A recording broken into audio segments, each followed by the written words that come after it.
She built the empire. She planned the gala. She laid the flowers on every table with her own hands. And when the bomb went off, when the ceiling came down and the smoke swallowed the screaming, her husband grabbed his radio and said 4 words that ended 20 years of marriage in a single breath. Save Celeste first. Not his wife, not the woman bleeding in the dark beneath 300 pounds of concrete, someone else. This is the story of what Vivian Romano did next. And trust me, you won't see it coming. Watch until the end. Hit like. Drop your city in the comments. Let's see how far this story travels. The chandelier had cost $43,000. Vivian Romano knew this because she had approved the invoice herself, sitting at the kitchen table on a Tuesday morning in February with a cup of black coffee going cold beside her laptop, reading vendor quotes the way other women read grocery lists. She had compared 3 suppliers, negotiated the price down from 51, and personally driven to the warehouse to inspect the crystal before signing anything. That was how she did everything. Quietly. Thoroughly. Without anyone noticing or thanking her for it. Now the chandelier was somewhere in the rubble above her head, and she couldn't tell if the wet warmth spreading across her left shoulder was blood or water from a burst pipe. She could hear screaming, distant, muffled, like voices coming through wet cotton. She could hear the groan of structural steel doing something it wasn't designed to do. She could smell smoke mixing with the perfume she'd spritzed on in the car. Something Damien had given her 2 Christmases ago, still in the original box, finally used tonight because she wanted to feel like herself again, like the woman he'd married. She almost laughed at that. Her right hand was pressed flat against something cold and hard. Concrete, she thought, or marble from the decorative column near the stage. Her left arm wouldn't move right. Not broken, she decided. Probably. The pain was there but distant, like it belonged to someone else, and she was just borrowing it. Hello? Her voice came out small, pathetic. She hated the sound of it. Nobody answered. She tried to push upward. The debris above her shifted and she stopped immediately, pressing herself flat, heart slamming against her ribs. Dust rained down onto her face. She kept her mouth closed, breathed through her nose in short, controlled pulls. She had planned 1,000 things for tonight. The seating arrangement had taken her 3 days. She had personally called the florist twice about the white calla lilies because the first delivery had yellow ones, and yellow was wrong for this event, wrong for the Romano family image, wrong for the story she had spent 2 decades carefully building around a man who never once asked her how she built it. She had not planned for this. The radio crackle was faint. She almost missed it under the sound of her own breathing and the distant wail of what she recognized as a fire suppression alarm on the far end of the ballroom. But she heard it. She heard it because even buried under 300 pounds of debris in the dark, Vivian Romano's nervous system was still tuned to the frequency of her husband's voice, the way a dog is tuned to a whistle. Multiple casualties, East Wing is unstable, I need a full team on the South Corridor. That was Marcus, Damien's security chief. His voice flat and professional the way it always was in a crisis, the way Vivian had always privately admired. Then Damien. Close enough that he had to be somewhere in the same corridor, maybe 20 feet away. She recognized the specific timbre of it, the way his voice dropped half an octave when he was afraid but didn't want anyone to know. What about Celeste? A pause. Static. Celeste Vaughn, she was at the main table. I know where she was. His voice tightened. Get someone to the main table. Find her. Another pause. Longer. Romano, your wife. Save Celeste first. 4 words. Vivian lay in the dark and heard them and felt something inside her chest go very quiet. Not broken. Not screaming. Just quiet. The way a power line goes quiet right before it falls. She had known about Celeste Vaughn for 8 months. Known in the way women know things. Not from confessions or confrontations, but from 100 small observations that accumulated like sediment until the weight of them became undeniable. The way Damien's phone went face down on the dinner table now. The way he'd started going to the office on Saturdays. The way he'd looked at Vivian at last year's Christmas party. Not with love, not even with indifference, but with something almost like guilt, which she had mistaken, foolishly, for lingering affection. She had said nothing, done nothing. Because Vivian Romano understood something about power that most people in her world got backwards. You don't spend it when you're angry. You save it. You wait. You build. But lying there in the dark with her shoulder wet and her ears ringing and the taste of concrete dust on her tongue, she understood that she had been wrong about what she was building toward. She hadn't been building power. She'd been building patience. And patience, it turned out, had an expiration date. She heard them before she saw the light. Two of Damien's men, one of them young, Latino, someone she recognized but couldn't name, sweeping a flashlight beam across the debris field. They were moving fast, calling Celeste's name. "Here," Vivian said. Her voice was steadier than it had any right to be.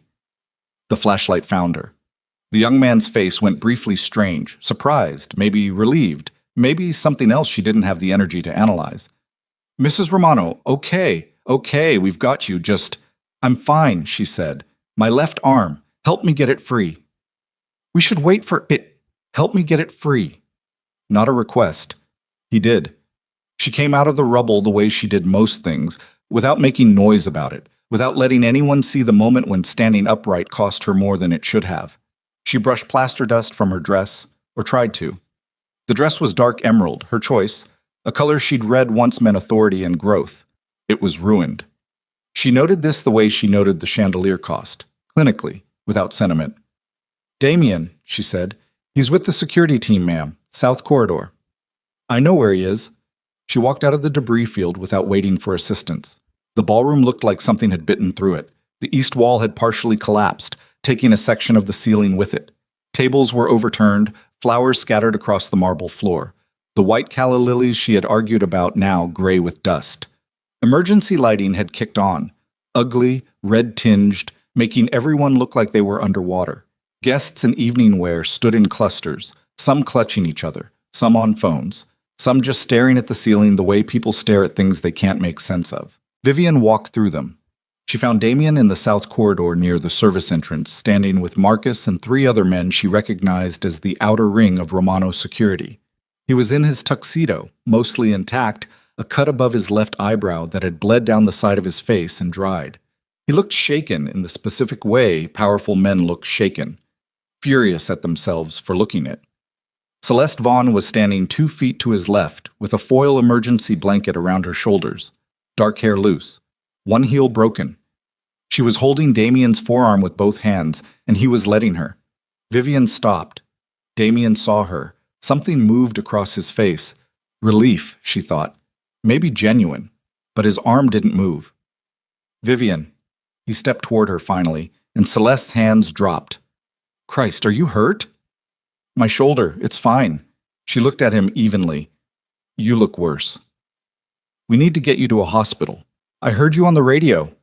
The corridor went quiet in the specific way rooms go quiet, when something has just changed that can't be unchanged. Damien's jaw tightened. "Viv, not here." She turned to Marcus. "How many casualties?" Marcus blinked, recalibrating. In 18 years of working for the Romano family, he had learned to follow Vivian's lead when her voice had that particular temperature. 7 injured, 2 critical, no confirmed fatalities yet. "The bomb? Where?" "East wall, best we can determine. Still assessing." "It wasn't structural failure." "No, ma'am." She nodded. Then she turned to look at Celeste Vaughn directly, maybe for the first time in her life. Celeste was younger than Vivian by a decade, with the kind of bone structure that photographs well, and a face that managed to look both composed and sympathetic simultaneously, which Vivian recognized as a skilled performance. She had a scratch on her left cheekbone. Her eyes were dark and steady. "Ms. Vaughn," Vivian said, "I'm glad you're safe." She said it the way people say things they absolutely mean, but not for the reasons they appear to mean them. Celeste held her gaze. "Mrs. Romano, you should see a doctor." "I intend to." Vivian looked back at Damien. "We'll talk." She left before he could say anything else. The hospital room was white and cold and smelled like industrial antiseptic. Vivian sat on the examination table while a young doctor with tired eyes told her about the bruised clavicle and the soft tissue damage and the concussion protocol, and she nodded at the appropriate intervals and thought about the radio. 4 words. She thought about the last 18 months, the charities she had run, the politicians she had charmed, the attorneys she had managed, the business fronts she had kept clean and legitimate and profitable, the social architecture she had built, brick by brick, so that Damian Romano could be the kind of man who could walk into a room with senators and not look like what he actually was. She thought about all the things she had given up. The interior design firm she'd closed in 2009 because Damian needed her to manage the Hartwell acquisition and there wasn't time for both. The friend from college, Renata, she'd quietly stopped seeing because Renata asked too many questions.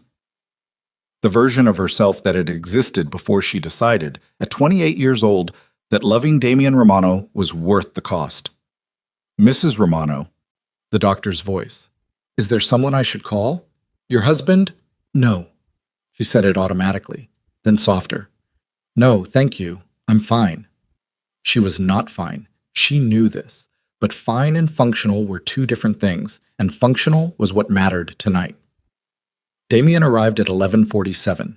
She knew because she had been watching the clock on the wall, not out of anticipation, but because her mind needed something to count. He came in smelling like smoke, and the particular cologne he wore to important meetings, which told her something about how he had spent the hours since the bombing. You didn't have to come, she said. Of course I came. He sat in the chair beside her bed, elbows on knees, hands clasped, looking at the floor first before looking at her. He had the cut above his eye butterfly bandaged now. He looked older than she'd noticed lately. Viv, what you said in the corridor. I said we'd talk. We don't need to do it here. I want to explain. Damian. She looked at him steadily. I know what I heard. He didn't say anything. That was its own answer. She watched him sit there, this man she had built a life around, and she noticed something she hadn't expected. She was not crying. She had thought in some abstract imagining of a moment like this, that she would cry, that it would feel like something tearing. Instead, it felt like a calculation finishing, like a long equation finally reaching its solution. I need to rest, she said. We'll talk when I'm home. He stayed another 20 minutes, mostly in silence, and then left because she didn't give him anything to respond to. He was good at managing what other people gave him. He always had been. It had never occurred to her before tonight that this was not a strength. It was just an appetite. He was gone by the time the night nurse came to check her blood pressure. Vivian waited another hour, then dressed herself carefully in the spare clothes a Romano assistant had brought from the house, and signed herself out against medical advice, and went not home, but to the parking garage on Aldermere Street where she kept a silver Volvo registered under a business name Damian had forgotten existed. The apartment was on the 6th floor of a building in the financial district, nothing extravagant, nothing that would ever appear in a lifestyle magazine spread about the Romano family. She had taken it 5 years ago, officially to use during long working sessions at the downtown offices, which was true, but not the whole truth. The whole truth was that she had taken it the same way you take out insurance. Because you understand, even when things are good, that good doesn't always last. She sat at the kitchen table with a glass of water and her laptop and did not sleep. By 3 a.m, she had pulled up 18 months of Romano financial records using credentials Damian had given her in 2018 and never revoked. She was not a forensic accountant. She didn't need to be to see that something was wrong. She had grown up watching her father run a small import business in Bridgeport, Connecticut, and she knew what honest money looked like on a ledger. She knew the rhythm of it, the way income and expense corresponded like a conversation, each line answering the one before it. What she was looking at now had gaps in it, silences where there should have been answers, vendor payments to companies she didn't recognize, in amounts that were just small enough to avoid triggering automated flags, in patterns that repeated across quarters with the mechanical reliability of something programmed rather than something organic. She sat back in the chair and pressed her fingertips together in front of her face. The bombing had felt personal. She understood now why. She thought about Celeste's face in that corridor, the steadiness of it, the lack of real fear in those dark eyes.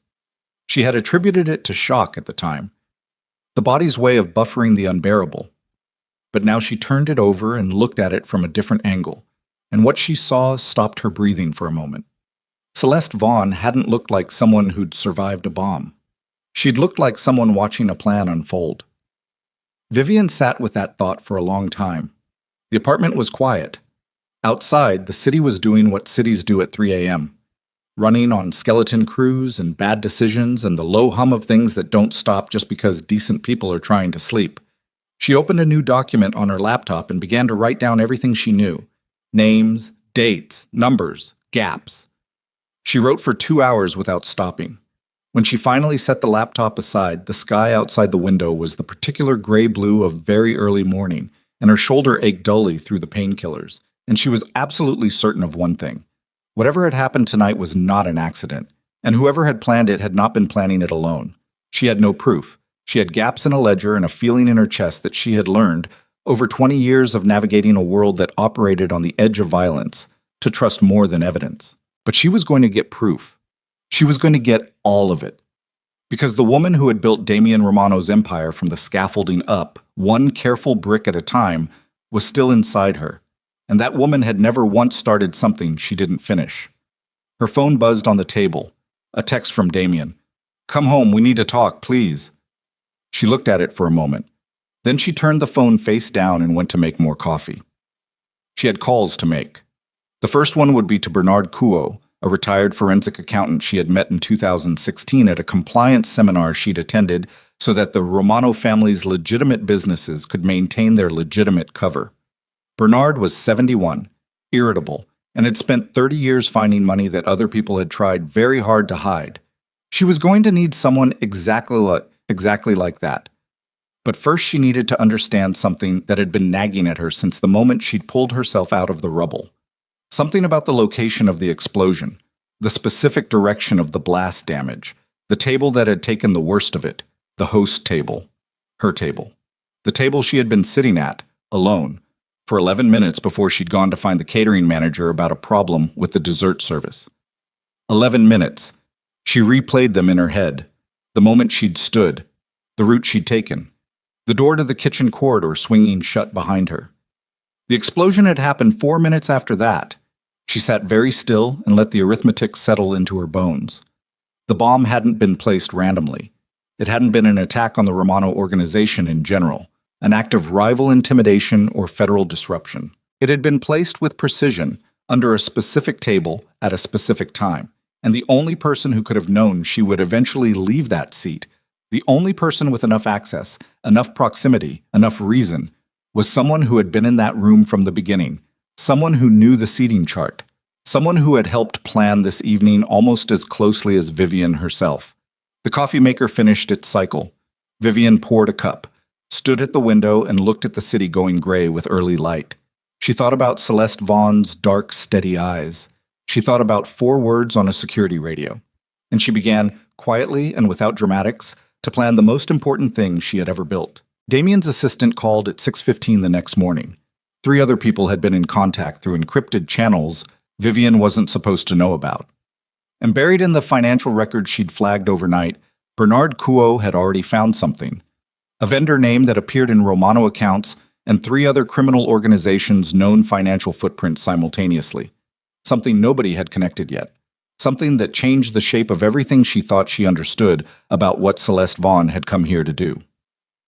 Bernard Couot lived in a 3rd-floor walk-up in the garment district that smelled like old paper and burnt coffee and the particular staleness of a man who had stopped caring about ventilation sometime around his 65th birthday.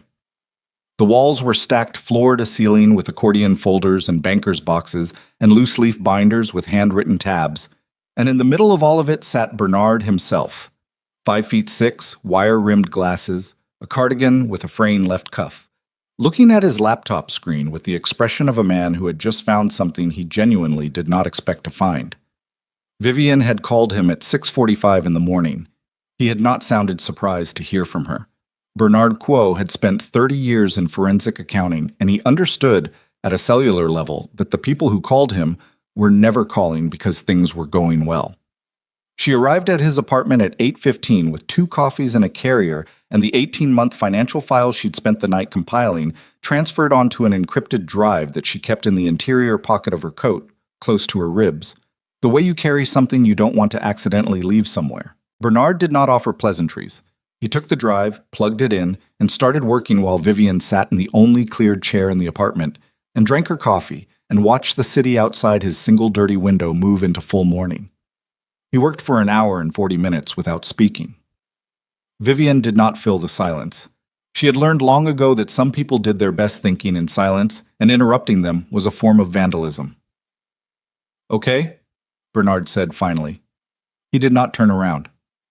So, either you have a bookkeeping department that failed third-grade arithmetic on a systematic basis across 18 consecutive months, or somebody very smart has been eating your husband's organization from the inside like a termite. Which do you think? The termite. He tapped the screen without pointing at anything specific, a gesture that meant he was talking about patterns rather than lines. You see it in the vendor structure first. 14 separate companies receiving payments in the 18-month window. 6 of them I can find no physical address for. Not a registered agent, not a real building, not a utility hookup, nothing. They exist on paper inside a chain of shell registrations that goes through Nevada, then Delaware, then... He made a small sound in his throat. Cyprus. Vivian set her coffee down. Cyprus. Which is not where a legitimate vendor servicing a northeastern American business operation tends to incorporate. He turned to look at her for the first time, the glasses making his eyes slightly too large. Someone built this structure before they came to you. The earliest shell company in the chain was registered 26 months ago. Your financial consultant, Celeste Vaughn, joined the Romano organization when? 20 months ago. Bernard nodded slowly, the way he nodded when a number confirmed what he already suspected. Then she came with it pre-built. The architecture was already standing. She just plugged your accounts into it. Vivian looked at the window. A pigeon landed on the sill outside and almost immediately left again. How much? She asked. Conservatively? 11 million, could be more depending on what the offshore legs look like, and I can't see those from here. He paused. Mrs. Romano, I've done this work for 30 years. I've seen skimming operations.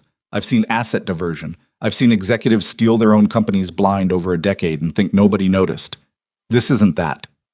He took off his glasses and cleaned them on his cardigan in the slow, deliberate way of a man choosing his words. This is a liquidation plan. Someone is getting ready to leave. The words sat in the apartment between them like something with weight. When? Vivian said. At the rate the transfers are accelerating, my best estimate, 60 to 90 days. Maybe less now, depending on what happened last night. He looked at her over the glasses he was still holding. I heard about the bombing. Most people did. You were there. I was. He put the glasses back on. Is that why you're here at 8 in the morning with an encrypted drive instead of in a hospital somewhere? I was in a hospital. I left. He studied her for a moment. The set of her shoulders, the bruise starting to show above her collar, the particular quality of stillness she projected that was not calm, so much as something that had been forced into the shape of calm through considerable internal pressure. All right, he said, and turned back to the screen. I'm going to need more time. A week, maybe 10 days for complete reconstruction. 5 days, Vivian said. He started to object. Bernard. Just the name, just the tone. He made a sound that was not quite agreement and not quite complaint, and opened a new spreadsheet window. She left him the drive and most of her coffee and took the stairs back down to the street, where the morning had turned bright and cold and ordinary in the way mornings do when catastrophic things have happened the night before. Indifferently, without acknowledgement, the city simply continuing to be itself. Her phone had 14 missed calls, 6 from Damien, 3 from the Romano family attorney, 2 from a number she didn't recognize with a Manhattan area code, 1 from her sister in Phoenix who had seen the bombing on the news, 1 from Marcus. She called Marcus back first. He picked up on the second ring. Mrs. Romano? His voice had the same flat professional quality as always, but underneath it something was running faster than usual. She recognized it. Not quite worry, not quite urgency.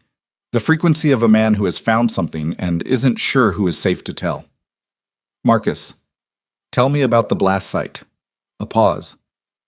How are you feeling? I'm functioning. The blast site. Another pause, shorter. He accepted the redirect the way good soldiers accept orders. Not blindly, but because they've decided the person giving them has earned the compliance. EOD finished their preliminary this morning. It was a device, not a gas line, placed under the east side of the main table. Small, directional, professional placement. Timed? No. Remote detonation. Vivian stopped walking. She was standing on the sidewalk outside Bernard's building with people flowing around her on both sides, and she just stopped. Remote detonation meant someone in the room had triggered it, someone who had been watching, someone who had needed to wait for a specific moment. Who had access to the setup last night before guests arrived? Catering crew, event staff, the venue's own security team.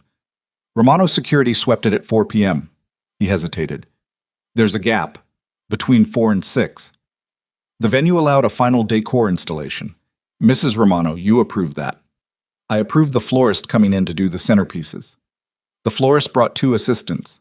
I know who the florist is. She's worked 3 Romano events. The assistants were new.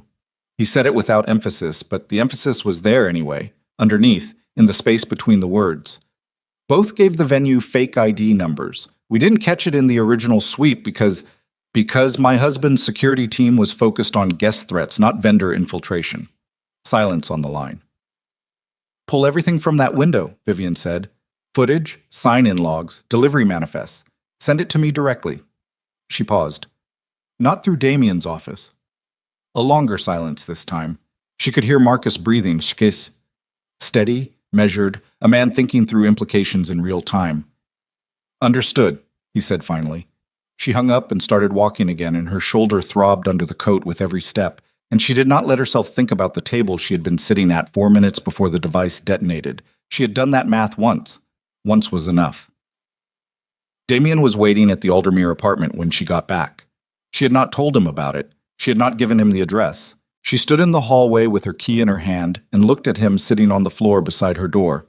Actually, on the floor, back against the wall, jacket off, sleeves rolled, the butterfly bandage on his forehead starting to peel at one corner, and felt something complicated and unwelcome move through her chest.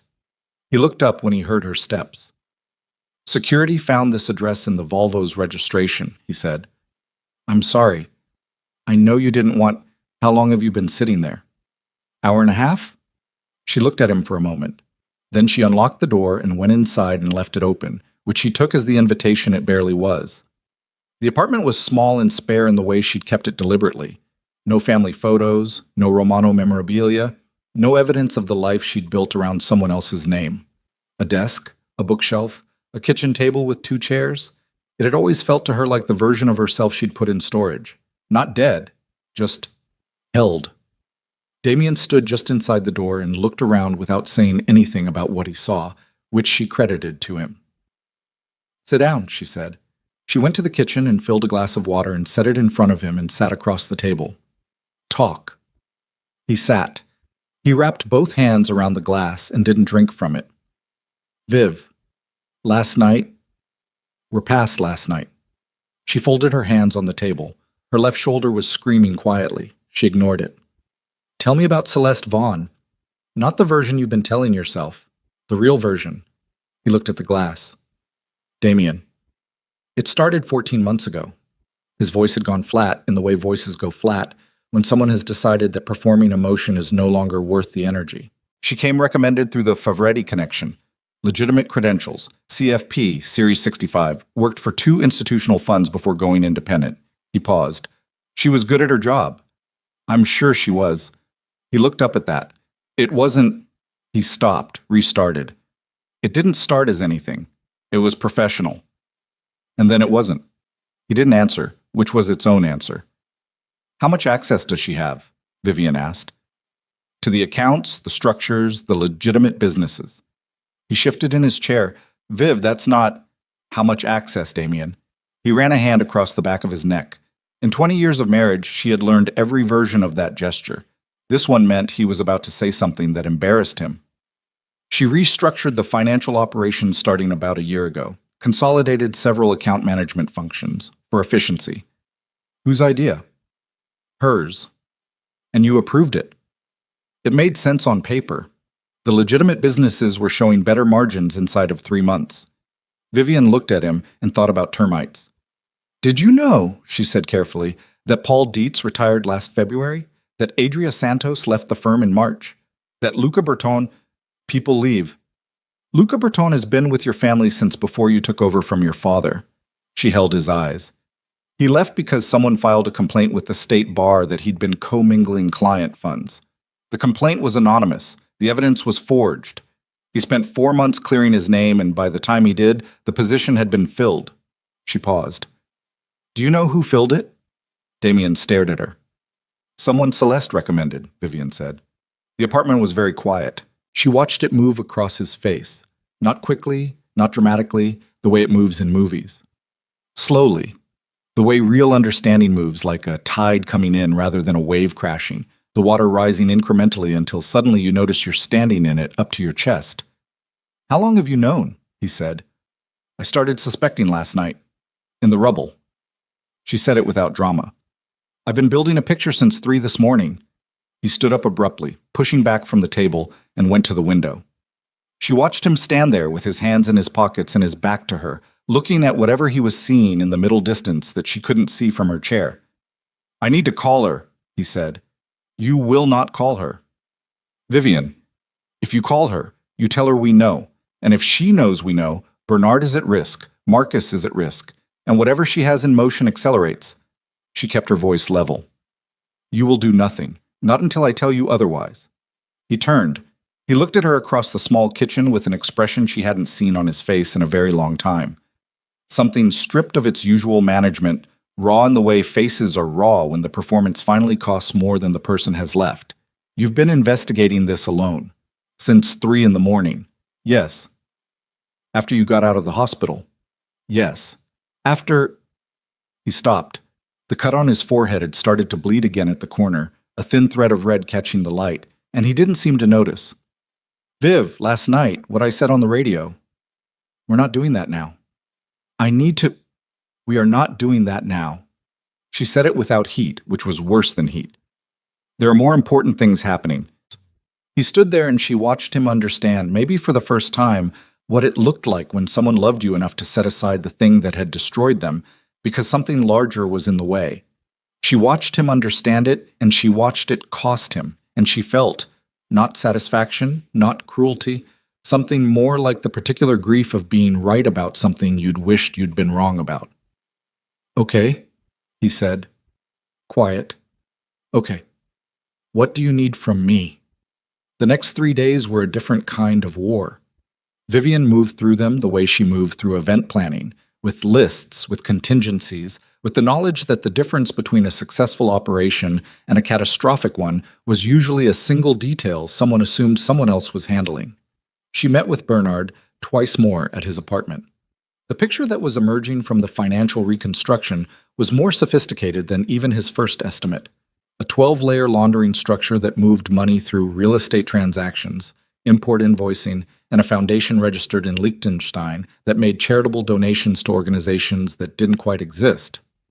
Bernard showed it to her on a printed diagram that covered most of his kitchen table, and she stood over it for 20 minutes in silence, following the lines with her fingertip.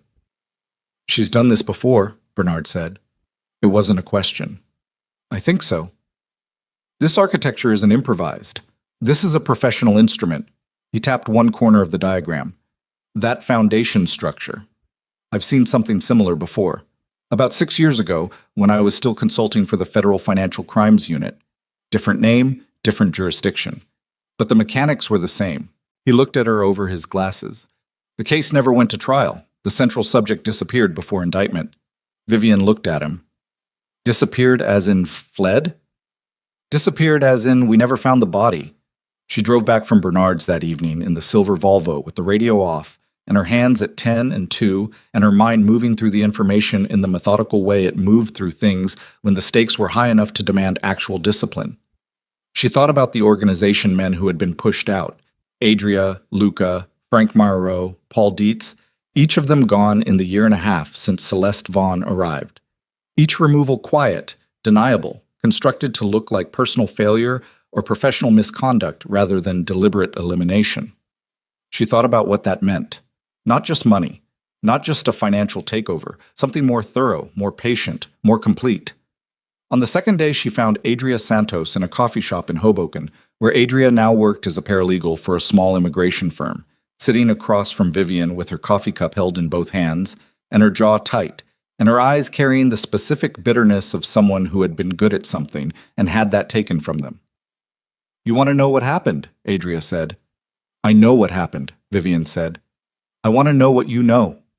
Adria looked at her for a long moment.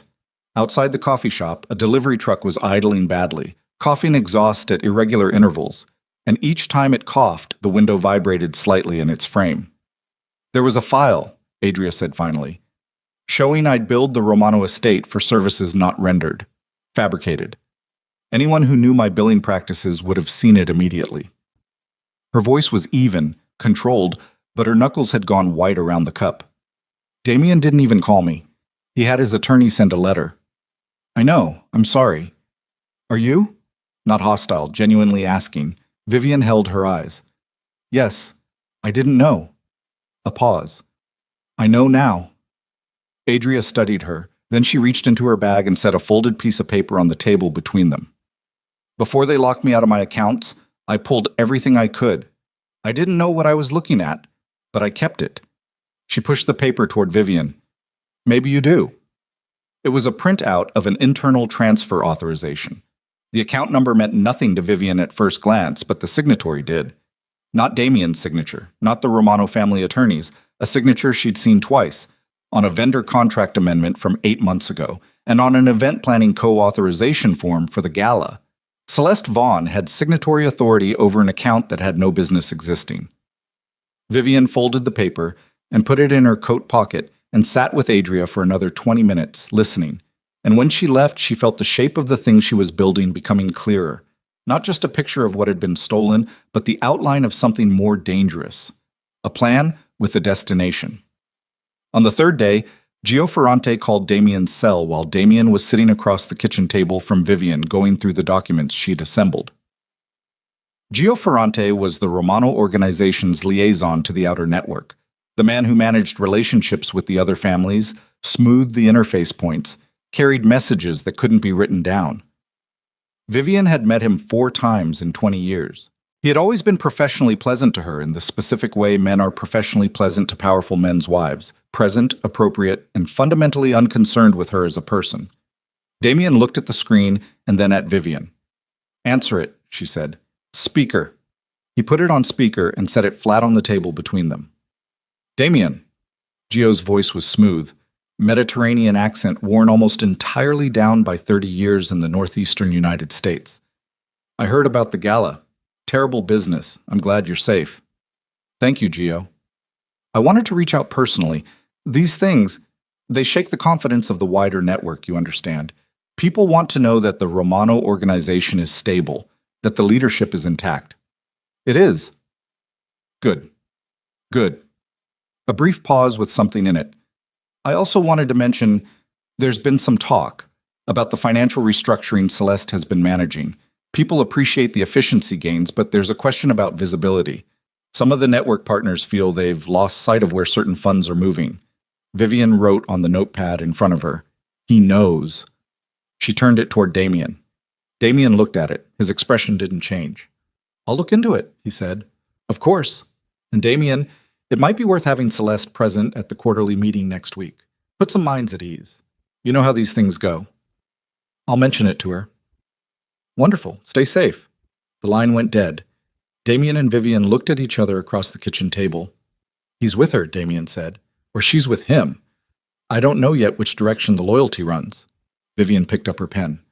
"But he just told us the quarterly meeting is next week, and he wants Celeste there. Which means whatever she's been building," she paused, "the delivery date just moved up." Damien's jaw worked. "We need to go to the FBI. Not yet. We go now, with what we have, and it tips. Celeste moves the money, Gio covers the tracks, and they both disappear before federal investigators can build a case that sticks." She kept her voice flat. "We need the complete picture. Bernard needs 4 more days." "We might not have 4 days." "Then we work faster." She stood, gathered the documents into a neat stack with the mechanical care of someone managing the urge to scatter them across the room. "I need you to do something that is going to be very difficult for you." He looked at her. "I need you to call Celeste, tonight. Be normal. Tell her you want to debrief about the gala, about security going forward, make her believe nothing has changed." She held his eyes.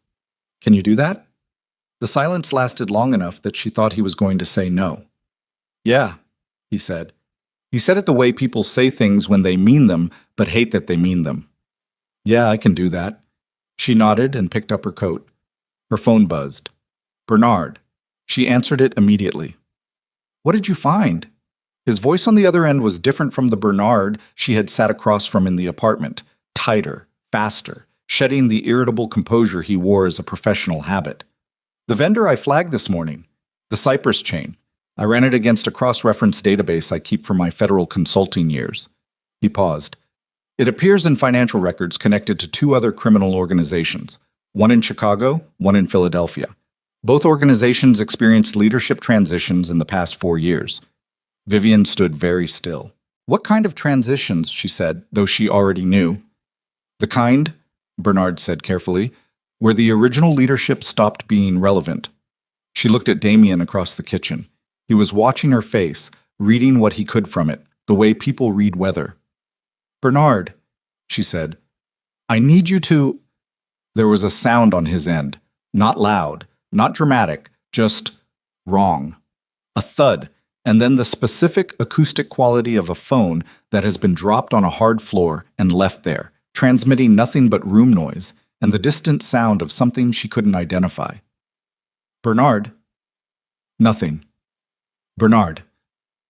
She was already moving toward the door, already pulling her coat on with her left arm still half wrung from the shoulder, already calculating the distance to the garment district in evening traffic. What's happening? Damien was on his feet. Someone just found out we're looking, she said, and she did not wait for him to respond before she was in the hallway, moving fast, the phone pressed hard against her ear, and Bernard's empty apartment broadcasting its silence into her like a held breath that was never going to break. She ran 2 red lights getting to the garment district. Not recklessly. Vivian Romano did not do things recklessly, even when she was afraid, even when the fear was sitting in her chest like a fist clenching and unclenching around something vital. She ran them deliberately, reading the intersections, calculating the gaps in cross-traffic, making decisions in the half-second windows that presented themselves. But she ran them, which told her something about the state of her own nervous system that she filed away and did not examine too closely. Damien was in the passenger seat. She had not invited him.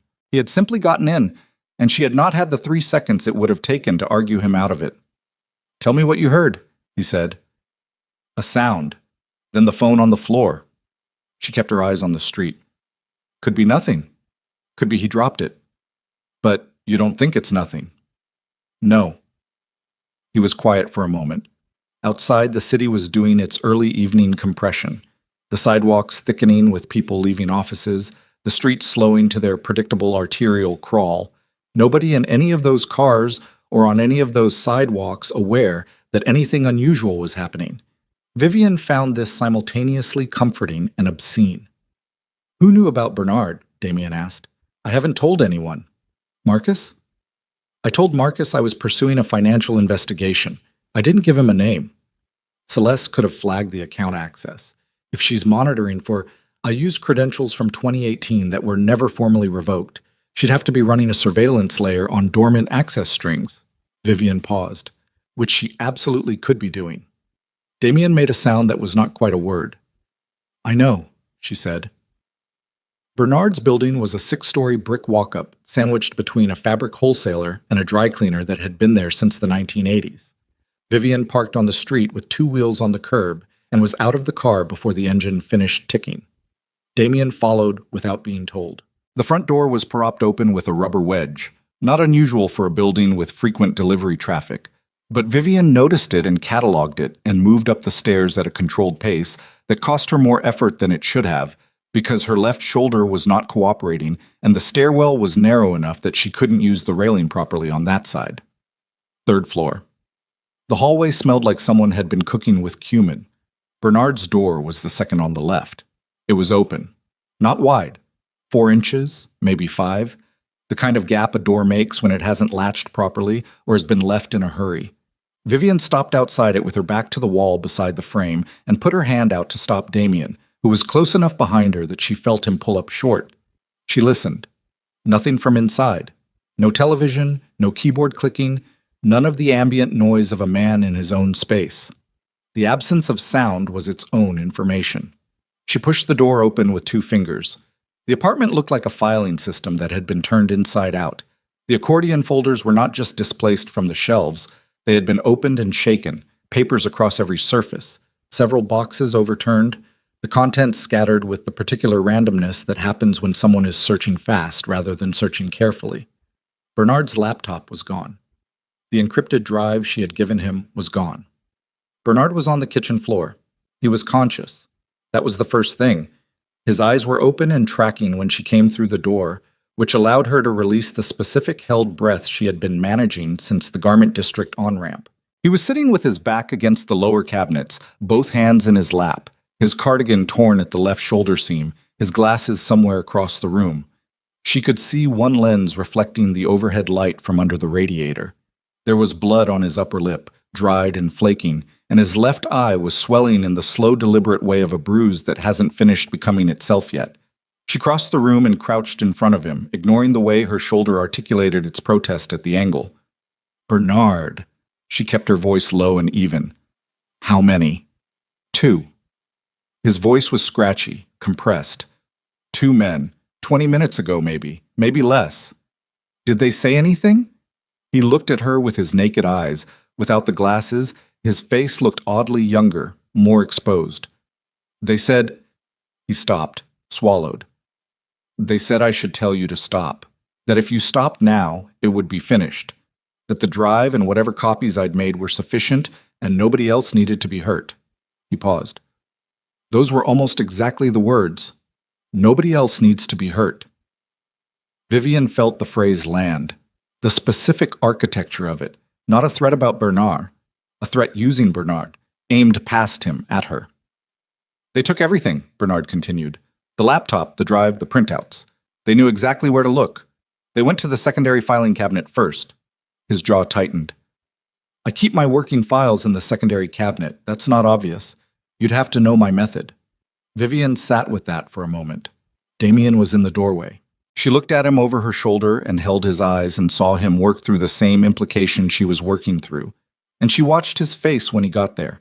Watched the color shift, the jaw tighten, the particular expression of a man who has understood something he cannot ununderstand.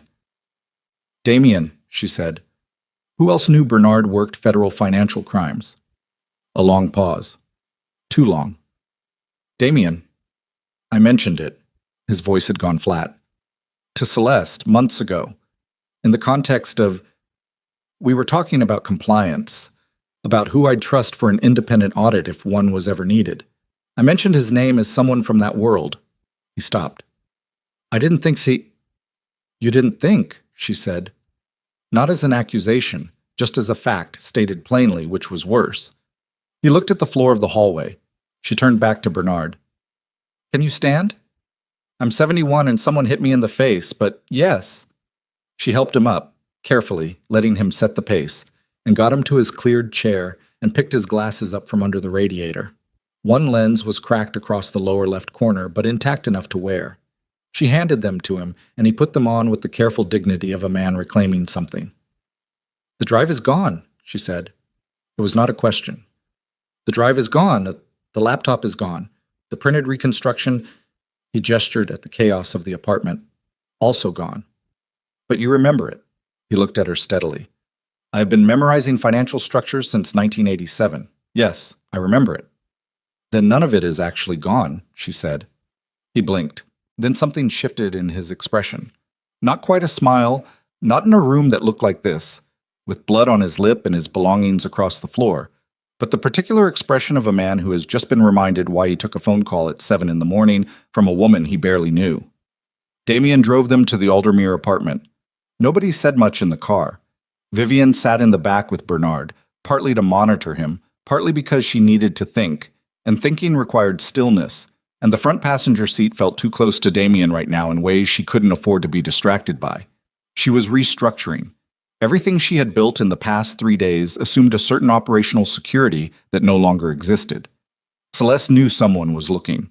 Celeste had the financial reconstruction, or enough of it to know how much Vivian had found. The encrypted drive was sophisticated enough that the files would take time to crack, but time was now the resource she had the least of. And Bernard had said something that was still moving around in the back of her mind like a splinter she couldn't locate. The men had known about the secondary filing cabinet. That was not guessable. That was specific knowledge of Bernard's working method, the the kind of knowledge that came from either surveillance over time or a source inside Bernard's own professional network. She turned it over. She turned it over again. By the time they reached the apartment, she had the shape of it, and the shape was worse than she'd expected. She left Bernard in the living room with Damien and a glass of water, and went to the bedroom and closed the door and called the only person she could think of to call. Agent Diane Carver answered on the fourth ring, which meant she was in a meeting and had stepped out of it, which meant she already knew Vivian was going to call eventually and had been waiting for it. Vivian had met Carver once, 3 years ago, at a federal compliance summit she'd attended in her capacity as Romano Family Foundation chairperson. It had been a brief conversation, 20 minutes over coffee, professional and careful on both sides. But Vivian had walked away from it with Carver's direct number and the clear understanding that the agent had given it to her on purpose, for a purpose, and that someday one of them would use it. "Mrs. Romano," Carver said. Her voice was medium register, unhurried, the voice of someone who had seen enough that very little surprised her anymore. "I've been following the gala situation." "Then you know why I'm calling." "I have a theory." A pause. "Tell me yours." Vivian told her. Not everything. Not Bernard. Not the specifics of the financial reconstruction. Not the names she'd spoken to. But the outline. The financial irregularities. The systematic removal of trusted personnel. The bombing. The connection to Cyprus. The other organizations. Carver listened without interrupting, which Vivian appreciated. When she finished, there was a silence of about 4 seconds. "The Chicago organization," Carver said, "and Philadelphia." Bernard's cross-reference flagged both. "I know those cases." Another pause. "Mrs. Romano, I need you to listen to me carefully. The woman you're describing, I don't know her by the name Celeste Vaughn, but the methodology you're describing is something we have been tracking for 6 years. Different names, different entry points, always the same architecture."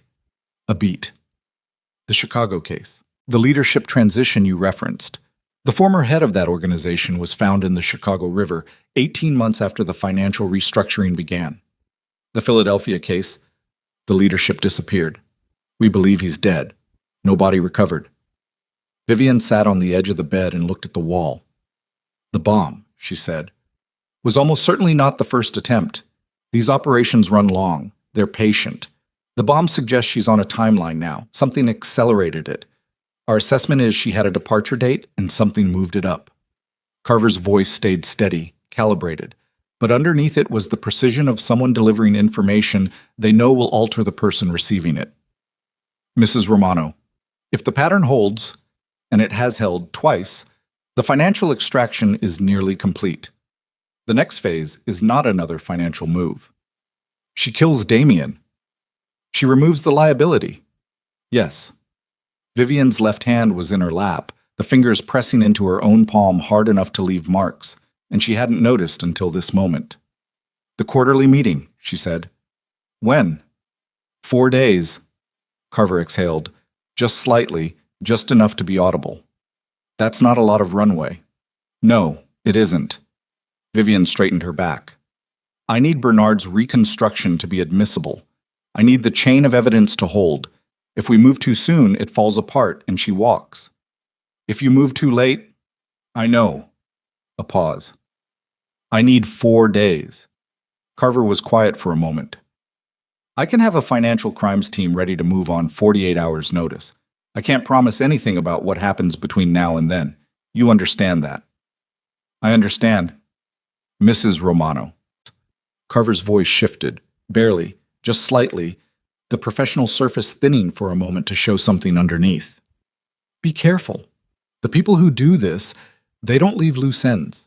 You have been investigating for 3 days. They know that now." "I know." "That makes you a loose end." The call ended. Vivian sat on the edge of the bed for 90 seconds. She counted them. Then she stood up, rolled her left shoulder once against the pane to remind herself she was still functional, and went back to the living room. Damien was on the couch. Bernard was in the single armchair, his cracked glasses on, a notepad in his lap that he'd found somewhere and was already filling with handwritten figures. Reconstructing from memory, she realized, already working. the professional instinct overriding the physical damage in a way that made her feel something complicated and warm toward this irritable old man she barely knew. "I need to tell you both something," she said. They looked at her. She told them about Carver, about Chicago and Philadelphia, about the pattern and where it ended. She watched Damien's face while she talked, and it was instructive. She could see the exact moment the last of his self-deception burned off. The moment he understood not just that he had been used, but the scale of the using, the intended destination of it. His face did something she had not seen it do in perhaps 10 years. It went entirely, utterly still. "She was going to kill me," he said. Not a question, not shock, just the flat verbal acknowledgement of a fact that he was still processing. "After the money was moved?" "Yes." He looked at his own hands for a moment. "The bomb was aimed at you and the Romano leadership. She kept you away from your seat. She needed you alive until the financial transfer was complete. The bomb," Vivian paused, "may have been aimed at me specifically, as an early removal of a potential problem." Damien looked up. "You." "I manage the legitimate businesses. I have access to the financial records. If someone was going to notice the irregularities from inside, it was going to be me. She may have been trying to solve that problem at the gala." The room was very quiet. "So she tried to kill you," Damien said, "and then He stopped. Vivian let the silence stand. She did not fill it for him. She did not owe him that. "I'm sorry," he said. 2 words, quiet, carrying more weight than he was probably capable of properly conveying. "Vivian, there are no words that are—" "There aren't," she agreed. "So let's do something useful instead." She turned to Bernard. "How long to reconstruct the key evidence from memory? On paper, properly formatted for federal submission." 2 days if I work straight through." "I'll get you what you need." She turned to Damien. "The quarterly meeting. You're attending, obviously." "And so am I." She watched his face. "I know what you're going to say. Don't." "Vivian, if she sees you she already knows I'm looking. The men who hit Bernard were a message, not a solution. She can't move against me publicly without exposing herself to the network leadership. The meeting is actually the safest place I can be right now." She held his eyes. "And it's where I need to be." Before he could respond, her phone buzzed on the coffee table. An unknown number. She looked at it for a moment. Then she answered and put it on speaker. The voice was smooth, Mediterranean accent mostly dissolved by 30 years of Northeastern American residence. Gio Ferrante. "Mrs. Romano," he said, "I hope I haven't caught you at a bad time." Nobody in the room moved. "Gio," she said. Her voice was perfectly level. She would be proud of that later, in the specific way you are proud of the things you do correctly when the stakes are highest. "What can I do for you?" "I understand you've been asking questions," he said, "about the organization's finances, about certain personnel changes, about—" A slight pause, weighted and deliberate. "My colleague, Ms. Vaughn." "I manage the Romano family's legitimate businesses," Vivian said. "Questions about finances fall within my responsibilities." "Of course they do." His voice was warm and entirely dangerous. "I wanted to reach out personally because I have great respect for you, Mrs. Romano. Great respect for what you've built alongside your husband. And it would pain me, it would genuinely pain me, to see that work disrupted by a misunderstanding." "What misunderstanding is that?" "The misunderstanding that any of the things you may have found, or any persons who helped you find them, represent something worth pursuing, given the risks, given what you have to lose." A pause. "Your accountant is safe. For now. We thought it best to create a natural stopping point." Bernard made no sound. His pen had stopped moving on the notepad. "A natural stopping point," Vivian repeated. "Yes. Evidence can be reconstructed, I know. People remember things. But evidence can also be lost again, repeatedly. And people—" Another pause, longer. "People's memories can be made unreliable or irrelevant." He let that land. "I'm calling because I'd prefer a conversation to an escalation. You're a practical woman. I've always admired that."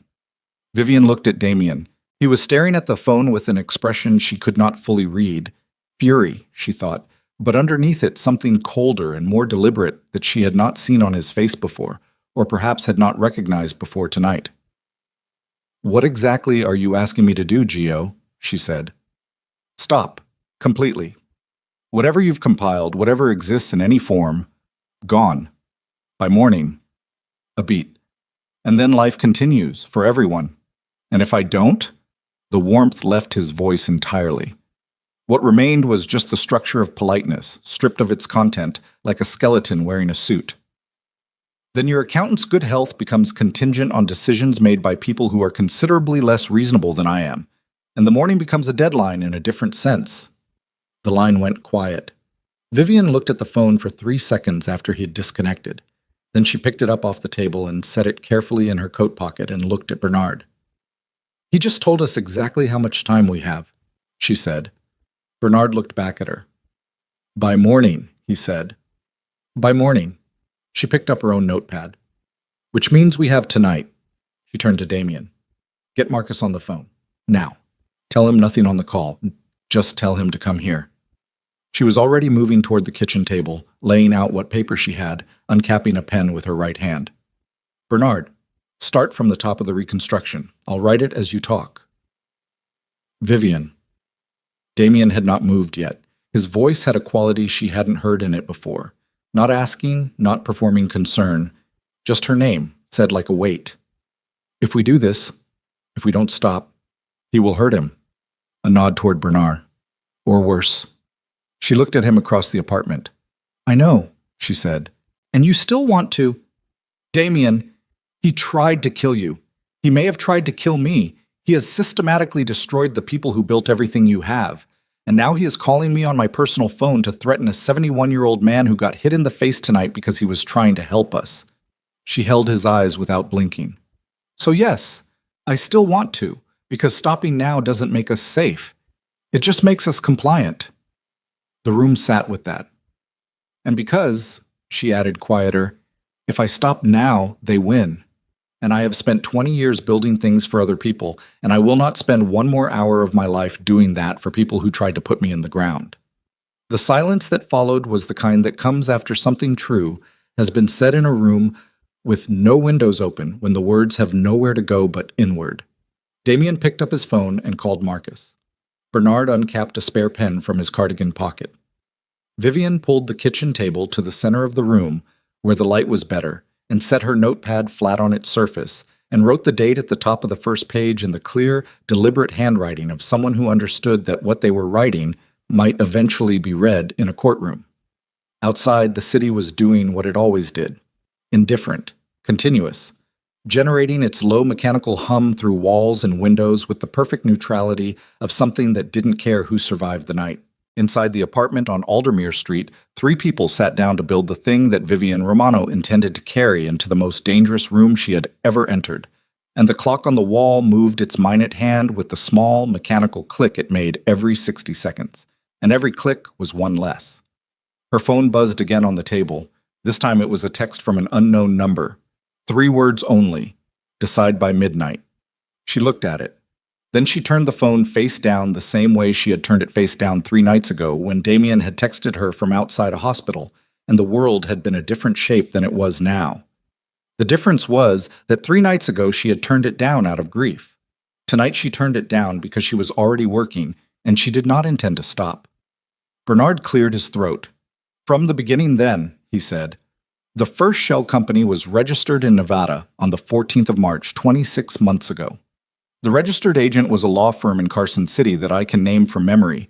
The initial capitalization was," Vivian wrote. And somewhere across the city, in a building she hadn't been to since this started, in a room she didn't yet know the address of, a man named Gio Ferrante looked at his watch and began making calls of his own. And the distance between what Vivian was building and what he was planning collapsed by 1 more minute with every small, indifferent click of the clock. Marcus arrived at 11:40. He came alone, which was what Vivian had asked for, and he came through the building's service entrance, which was what she hadn't asked for but appreciated because it meant he had already assessed the situation and made his own calculations about visibility. He was a large man, Marcus. Not tall, but dense, the kind of physical presence that filled a doorway without trying. and he came into the apartment and looked at Bernard's face, and then at Vivian's shoulder, and then at the notepad covered in her handwriting, and said nothing for a moment. Just took the room in the way he took everything in, systematically, without expression. "Sit down," Vivian said. "I need to tell you something, and I need you to hear all of it before you say anything." He sat. She told him. All of it this time. Bernard, the financial reconstruction, Carver, Chicago and Philadelphia, Gio's call, the midnight deadline. She told it in the order it mattered, rather than the order it happened, which was how she told things when the goal was clarity rather than narrative. Marcus listened with his hands flat on his thighs and his eyes on her face, and didn't interrupt once, which she had expected but still appreciated. When she finished, he was quiet for about 10 seconds. "The quarterly meeting," he said. 4 days. 3 now. Celeste will be there. That's the expectation Gio is managing. Yes. And Gio will be there. Yes. Marcus looked at Damien. Something passed between them. Not a conversation, just the compressed acknowledgement of two people who have navigated dangerous situations together long enough to communicate in the register below language. Then Marcus looked back at Vivian. "What do you need?" "Bernard." She nodded toward the old man who was still writing, head down, the cracked glasses slightly crooked on his nose. "I need him somewhere Gio can't reach him, tonight. Somewhere that doesn't connect to any Romano property or any address associated with this family." Marcus nodded slowly. "I have a sister in Flushing. She doesn't know what I do, never has." "Does Gio know you have a sister in Flushing?" "No." "Then that's where Bernard goes.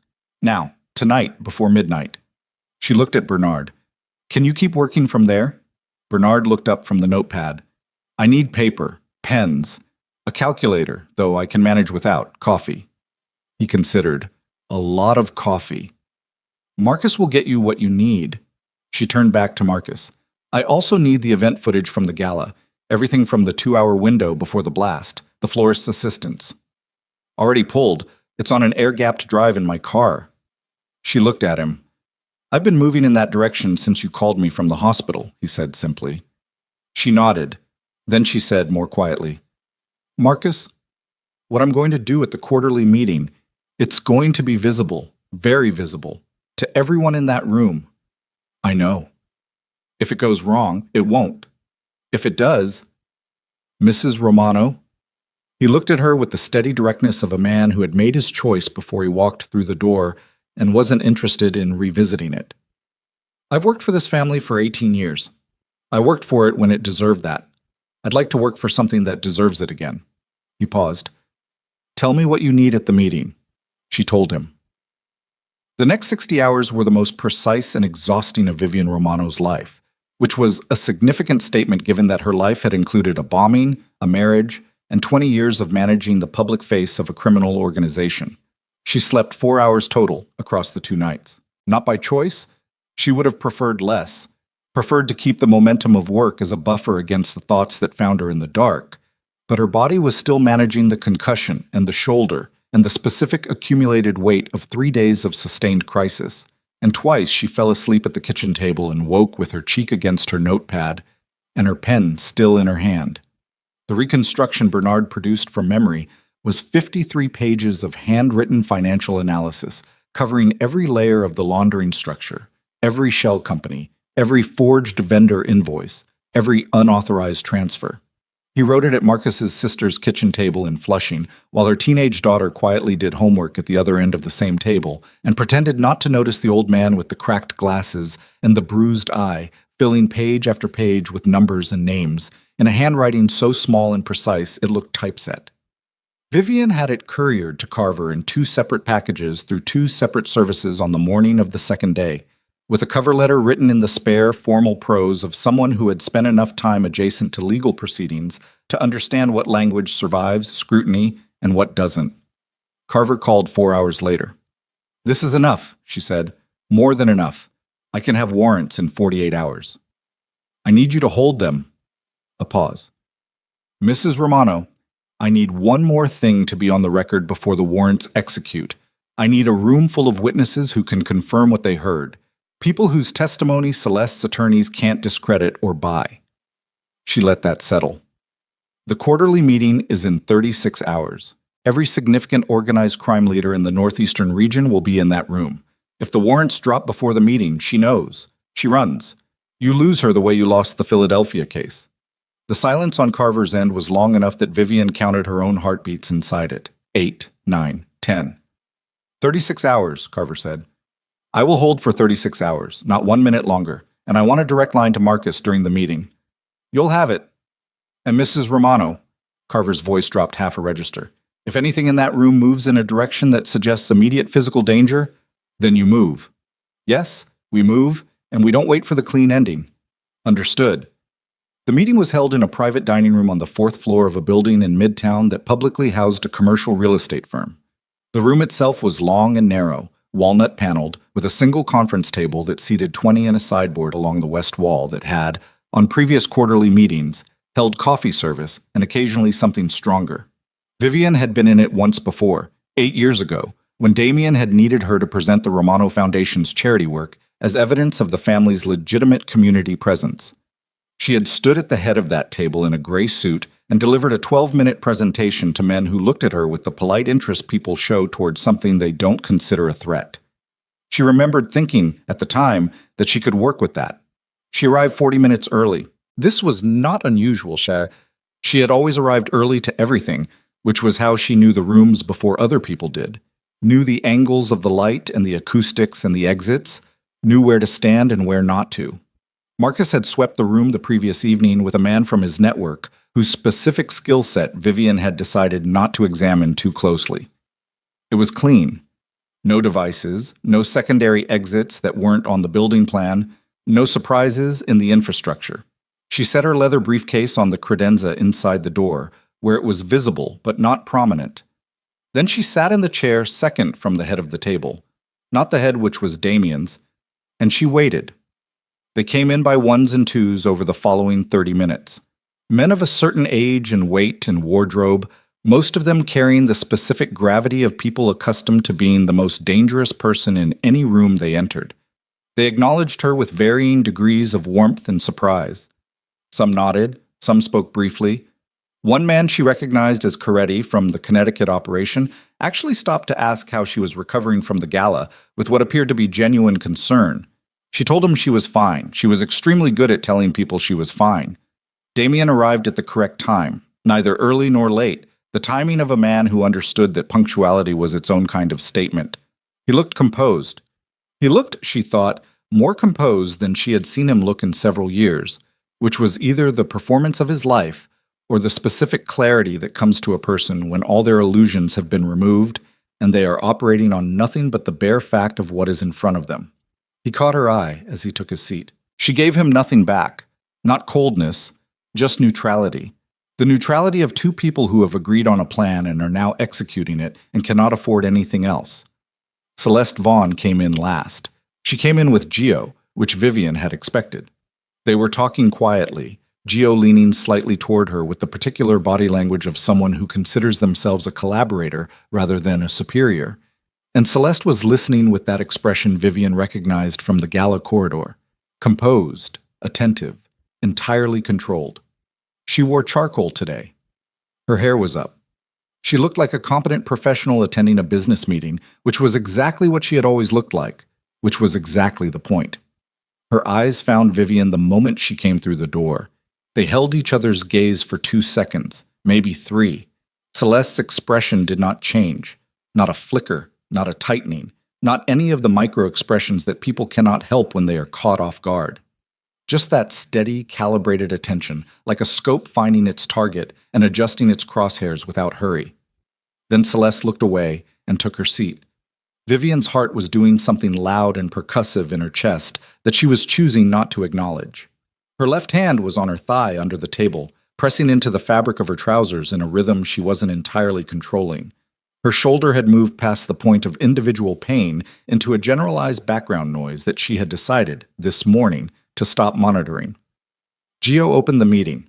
He spoke for 6 minutes about the gala bombing, about security protocols, about the importance of stability in times of disruption. He spoke with the fluid assurance of a man addressing an audience he believes he has already won.